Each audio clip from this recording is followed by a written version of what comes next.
ఇబ్రహీంపట్నం నియోజకవర్గం అబ్దుల్లాపూర్ మెట్ మండలం బండరావిరాల గ్రామ పరిధిలో సర్వే నంబర్ 268లో గల 494 ఎకరాల ప్రభుత్వ భూమిలో కాంగ్రెస్ ప్రభుత్వం ఏర్పాటు చేయ తలపట్టిన ఎకోటౌన్ ప్రాజెక్ట్ డంపింగ్ యార్డుకు వ్యతిరేకంగా ఈరోజు బీఆర్ఎస్ పార్టీ మరియు ఇతర పార్టీలు ప్రజా సంఘాల ఆధ్వర్యంలో నిర్వహించిన రంగారెడ్డి జిల్లా కలెక్టర్ కార్యాలయం ముట్టడి కార్యక్రమంలో జిల్లా బీఆర్ఎస్ అధ్యక్షులు మాజీ ఎమ్మెల్యే శ్రీ మంచిరెడ్డి కిషన్ రెడ్డి కాంగ్రెస్ ప్రభుత్వం తుగ్లక్ నిర్ణయాలతో ప్రజల ప్రాణాలతో చెలగట్టమాడుతుందని అన్నారు.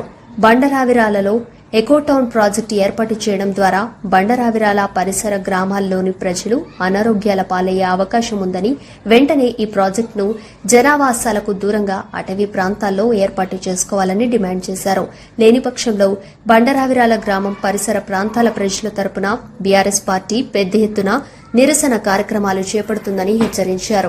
ఈ కార్యక్రమంలో 15 గ్రామాలకు సంబంధించిన సర్పంచ్లు, ప్రజాప్రతినిధులు, సీనియర్ నాయకులు, యువజన నాయకులు, గ్రామాల ప్రజలు తదితరులు పాల్గొన్నారు. గత 3 నెలలుగా ఇబ్బంది పడుతున్నాం సార్. ఆ ఇబ్బందిని మీరందరూ ముందుండి నడిపేయాలని కోరుకుంటూ, అదేవిధంగా ఇవాళ మేము గత 15 రోజుల కింద ఎమ్మెల్యే సార్ దగ్గరికి పోయినాం సార్. పోతే మా సార్ ఏమన్నాడంటే దానికి బదులుగా ఇంకేదైనా చెప్పాలి కానీ మనం వద్దని చెప్పొద్దు అని అన్నాడు. దానికి బదులుగా ఐటీ కంపెనీలు కానీ లేకుంటే ఫ్యాక్ట్ సిటీ లాంటిది అని తీసుకొస్తాము అని చెప్పిండు అని మేము బాగానే నమ్మినాం సార్. అందరం నమ్మిన తర్వాత ఇప్పుడైతే ఇప్పటి వరకు ఇంకా మాకు సమాధానం ఏమి రాలేదు. ఇద్దరు మల్లె రంగారెడ్డి గారు కానీ మా కుంభమణి రెడ్డి గారు కానీ మాకు ఏ సమాధానం ఇప్పటి వరకు ఇవ్వలేదు సార్. ముఖ్యంగా మా సార్ కంటే ఎమ్మెల్యే మల్లారెడ్డి రంగారెడ్డి గారు తలుసుకుంటేనైతే ఈ ఏకో టౌన్షిప్ ఎంత కూర్చుందని మా గ్రామం తరఫున, తర్వాత మా ప్రజల తరఫున ఏకకంఠంతో ముక్తకంఠంతో చెప్తున్నాం సార్.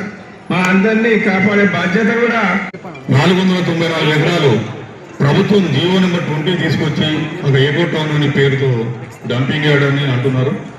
ఆ డంపింగ్ యార్డ్ రావద్దని మేము జీవో వచ్చిన వెంబడించలే మేము అన్ని విధాలుగా అడ్డుకోవడానికి ప్రయత్నం చేస్తున్నాం, నిరసన వ్యక్తం చేస్తున్నాం. మేము కోయడ దగ్గర ఫ్రూట్ మార్కెట్ శంకుస్థాపనలో కూడా నేను నిరసన వ్యక్తం చేసి ప్లాకార్డ్ ప్రదర్శించిన ఆ రోజు నేను. అలాగే కలెక్టర్ గారికి ఇచ్చాము, అలాగే ఎంఆర్ఓ గారికి, ఆర్డీఓ గారికి, అందరు అధికారులకు కలుస్తున్నాము. ఎమ్మెల్యే గారు కూడా కలిసినాం. ఎమ్మెల్యే గారు కూడా సహాయం ఏమంటున్నారంటే రాదు, మీ దగ్గర ఏం రాదు, ఎందుకంటే 15 సంవత్సరాల నుంచి మైనింగ్ ఉంటేనే మేము బంద్ చేయించడం.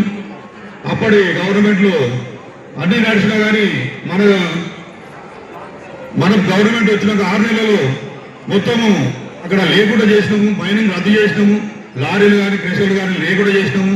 అది అంత పెద్ద ప్రాజెక్ట్ నేను కంపల్సరీ ఇట్లాంటి ప్రాజెక్ట్ మీకెందుకు తెలిస్తాను, ఎందుకంటే మీ కింద కూసుంది, ఇక్కడ పైన ఇది వస్తే ఇబ్బంది మేము పోరాడతాము.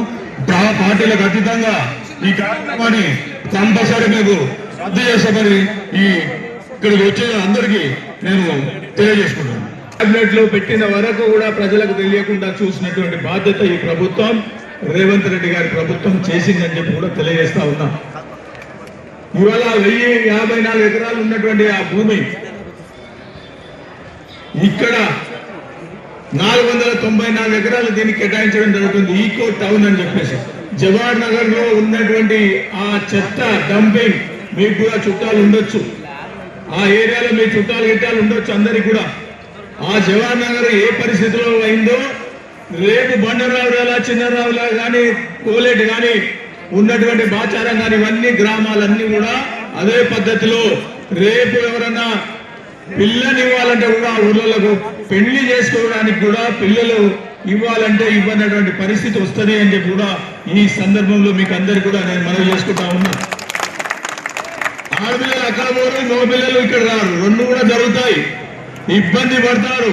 50 ఏళ్ల గోస మీరు అనుకుంటున్నారు దగ్గు దమ్ముతోటి రోగాలై ఎప్పుడొక ఇంట్లో 2 3 దాహాన పాలయ్యే పరిస్థితి వస్తుందని చెప్పి కూడా ఈ సందర్భంలో మనం చేస్తా ఉన్నా. ఇవాళ మీకు అందరికీ తెలుసు, మొన్నటి వరకు మీరు ఒక 20-25 ఏళ్ల నుంచి క్రషర్ మిషన్ ఉంది నష్టపోయినటువంటి సందర్భం మీకు అందరికీ కూడా తెలిసినటువంటి విషయమే. నెంబర్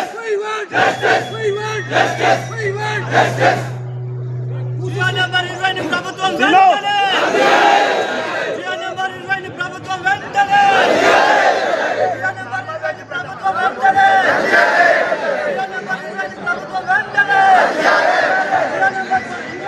ప్రభుత్వం వెంటనే. బండరావిర్యాల గ్రామంలో సర్వే నంబర్ 268 లోని 494 ఎకరాల ప్రభుత్వ భూమి. మన పరిస్థితి ఆ గ్రామాల ప్రజలది ఏ విధంగా అయిందంటే పెనం మీదకి వెళ్ళి పోయి పొయ్యి మీద పడ్డట్టు. ఏది ఈ క్రెషర్ మైనింగ్కి వెళ్ళి ఇప్పుడు పోయేమో డంపింగ్ యార్డ్ పేరును ఎక్కువ టౌన్ అని పెట్టిడు. వెనకడికి మనోళ్ళు మనం చిన్నగుండంగా పాయకాన అనేది ఇప్పుడు వాష్రూమ్ అన్నట్టుగా ఎక్కువ టౌన్ అనే ఓ కొత్త పేరు పెట్టి మన బతుకులను ఆరంభించడానికి గౌరవ ముఖ్యమంత్రి గారు చెప్తారు. ఏ మీటింగ్లకు పోయినా నేను హైదరాబాద్ నుంచి మూసీని సుందరీకరణ చేసి మంచినీళ్ళ లాగా చేస్తే హైదరాబాద్ పరిసర ప్రాంతాలలో అందరూ ఇళ్లకి వెళ్ళి బయటేసిన చెత్తను తెచ్చి ఈ 4-5 గ్రామాల కింద మన నెత్తి మీద బండ పెడతాడట. 17 గ్రామాలు ఇవాళ ఇబ్రాహీంపట్నం నియోజకవర్గ పరిధిలోని ఒక 5-6 గ్రామాలు, 10 గ్రామాలు, మళ్ళా భువనగిరి గ్రామాలలో ఎవ్వరు కూడా నిద్రపోతలేదు. చాలా ఎంతో బాధతోటి ఇబ్బందులతోటి ఎన్ని ప్రోగ్రామ్ చేసినా కూడా ఎమ్మెల్యే గారిని, స్థానిక ఎమ్మెల్యే గారిని మల్రెడ్డి రంగారెడ్డి గారిని కలిసినాము, అక్కడ భువనగిరి ఎమ్మెల్యే అనిల్ కుమార్ రెడ్డి గారిని కలిసినాము, ఎంపీ గారిని కూడా కలిసినాము. సార్ ఎవరి దగ్గరికి పోయినా కూడా మాకు తెలియదు అంటున్నారు. అరే సార్ మీరు ఎమ్మెల్యే, ఇబ్రాహీంపట్నం ఎమ్మెల్యే, మా ప్రాంతం ఎమ్మెల్యే, మేము ఓట్లేసిన ఎమ్మెల్యేకు మీకు తెలియకుండా 494 ఎకరాలు ఎట్లా ట్రాన్స్ఫర్ అయినాయి సార్ అంటే ఆ సార్ దగ్గర సమాధానం లేదు. ఒక్క చిన్న ఫైల్ కదలాలంటే, ఒక చిన్న ఎంప్లాయీ ట్రాన్స్ఫర్ కావాలంటే, పోస్టింగ్ కావాలంటే ఎమ్మెల్యే లేకుండా జరిగిన పనిని 494 ఎకరాలు ఎట్లా మాయమైనాయో ఎమ్మెల్యే సార్ తెలియదు అంటున్నారు సార్. రెండో విషయం, ఎంపీ గారి దగ్గర పోయినాం, ఆయన కూడా నాకేం తెలియదు ఎక్కడ వస్తుంది, ఏ ఊర్లో వస్తుంది అంటున్నాడు. ఆ గౌరవ ఎంపీ గారు ఈ ఎకోటౌన్ సైనింగ్ ప్రోగ్రాంలోనే ముఖ్యమంత్రితో పాటు కూర్చున్నాడు సార్. ఎమ్మెల్యే గారికి, భువనగిరి ఎమ్మెల్యే గారి దగ్గర పోయి కలిసి మేము అందరం అన్ని గ్రామాల సర్పంచులు పోయినా కూడా ఆయన కూడా ఏం తెలియదు అంటున్నాడు. బట్ వెనకాల గవర్నమెంట్లో జరుగుతుంది. సో ఇది తెలిసిన వెంటనే సార్ మేము అన్ని గ్రామాలలో 15 గ్రామాలలో గ్రామ సభలు పెడితే ప్రజలు ఏకగ్రీవంగా తీర్మానం చేశారు. మాకు ఎకోటౌన్ వద్దు అని గ్రామ సభలో గ్రామ పంచాయతీలన్నీ కూడా మేము గ్రామ పంచాయతీలు తీర్మానం చేసిన కాపీలను జిల్లా కలెక్టర్ గారికి, హెచ్ఎండిఏ కమిషనర్ గారికి, మన టీజీఐఎస్సి వైస్ చైర్మన్ గారికి అందరికి ఇచ్చిన ఎంఆర్ఓ, ఆర్డీఓ అందరికీ అధికారులకు కూడా ఈ తీర్మాన కాపీలు మేము జత చేసి ఇవ్వడం జరిగింది సార్. ఇప్పటి వరకు ప్రజాభిప్రాయ సేకరణ లేకుండా ఏదో దొంగచాటుగా గుట్టు చప్పుడు కాకుండా ఆ ప్రాంతంలో ఎకోటౌన్ పెట్టడానికి ప్రయత్నం చేస్తుంది. మా ప్రాణాలు పోయినా సరే మేము ఎకోటౌన్ రానియం సార్.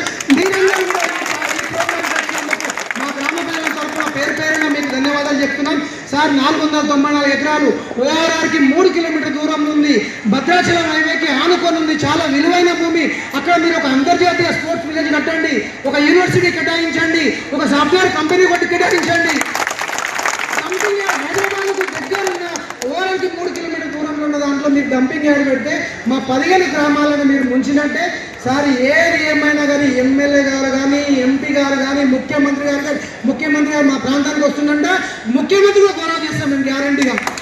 ప్రతి ప్రోగ్రాం అడుగుతాం, ఏమన్నా కానివ్వండి. మా సర్పంచ్ పదవులు మాకు అవసరమే లేదు, మా ఊరికి మాకు డంపింగ్ యార్డ్ సర్పంచ్ మాకు. సో అందుకోసం ఏదేమైనా సార్ ఈరోజు మా మంచిరెడ్డి కిషన్ సారు అడగంగానే సార్ మీరు ఎట్లా మూమెంట్కి మద్దతు తెలపాలంటే సారే ముందు వచ్చి ఎట్టి పరిస్థితుల్లో నేను వస్తా, ఎన్ని పనులు ఉన్నా కూడా నేను ఈ ప్రోగ్రాంకి వస్తున్నాడు ఈరోజు. అలాగే మన ఎమ్మెల్సీ దాసోజి శ్రావణ్ సార్ కూడా రావడం జరిగింది. మన ఎంపీ పోటీ చేసి గ్రామాలకు మనకు సపోర్ట్ చేయడానికి వచ్చిన మన మంచిరెడ్డి కిషన్ రెడ్డి గారు, ఎక్స్ఎమ్మెల్యే గారు, ఇక్కడ దాసోజి శ్రావణ్ గారు, ఎమ్మెల్సీ మన క్యాంప్ మల్లేశ్వర గారు, అందరికీ థ్యాంక్స్ అన్న నాకు సపోర్ట్గా వచ్చినందుకు. ఎందుకు ప్రతి ఒక్కరు ఎమ్మెల్యే దగ్గరికి పోతే మరి ఎక్కడ పెట్టాలి పోయి, మరి ఇక్కడ తీసి పెట్టాలి, ఏదో పెట్టాలి కదా, ఏదో ఒక మనుషులకు ఇబ్బంది కలుగుతుంది కదా అని చెప్పి నేను అడిగేది. ఆ రోజు నేను చెప్పిన వాళ్ళకి అర్థమైతే చెప్పినా కూడా మళ్ళీ వాళ్ళకి అర్థమవుతుంది వాళ్ళకి. సార్, దశాబ్దాలుగా మూసీ కాలువతోటి మేము ఎంతో ఇబ్బందులు పడుతున్నాం. తర్వాత మైనింగ్ తోటి కూడా ఆ దుమ్ము ధూళికి బ్లాస్టింగ్ కు ఇబ్బందులు పడుతున్నాం. ఈ 3 రోజులు వచ్చి మా మీద వేయడం సార్ మాకు వద్దు సార్, ఎందుకే వద్దంటున్నాం. లేకపోతే సరే ఒకటే ఉంది ఏమవుతున్నాయో కానీ ఏమిచ్చుకుంటలేము, సరే వదిలిపెట్టలేము, లేడించుకుంటాము. కానీ ఇప్పటికే మాకు 2 బోసాలు ఇచ్చుకుంటున్నాయి. మాకు ఇప్పటి నుంచి 40 సంవత్సరాల నుంచి మైనింగ్ తోటి మూసీ తోటి తట్టుకోలేకపోతున్నాం. ఇంకోటి మా ప్రాణాల మీదకి ఈ డంపింగ్ యార్డ్ నుంచి మీద పడితే మేము ఎట్లా బతకాలి సార్? మా 15 ఊర్ల ప్రజలు ఎట్లా బతకాలి సార్? మేము అడిగిన కూడా అయినా సరే ఇప్పుడు మల్లె రంగారెడ్డి గారు ఆయన ప్రజల పక్షాన ఉండాల్సిన అవసరం ఉంది. ఎందుకంటే ప్రజలు ఓట్లేస్తే గెలిచారు కాబట్టి ప్రజల పక్షాన ఉండాల్సిన అవసరం ఉంది. ఖచ్చితంగా మాకు ఎవరెవరు సపోర్ట్ చేస్తారో, మా ఊర్లకు సపోర్ట్ చేస్తారో వాళ్ళకే పట్టం కడుతుంది తప్ప ఈ సాటుకుండి పిల్లిలాగుండి మాకు తెలియదు అంటే మేము భరతం బొంద పెడతాం.